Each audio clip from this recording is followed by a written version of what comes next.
Welcome, today in front of me Realme GT Master Edition, and I'll show you how to adjust the ringtone volume on this device.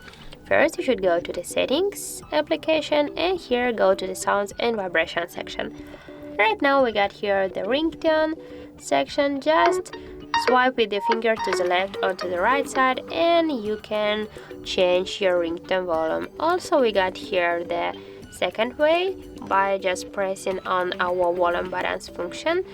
Be sure that you got here selected your in this section volume button function your ringtone volume, and right now if you just press with your finger on the down or to the down or to the up volume button, you can see here that you can just change your volume of your ringtone. Also you can here go to these two dots, and by swapping with your finger to the up or to the down you can also change your ringtone.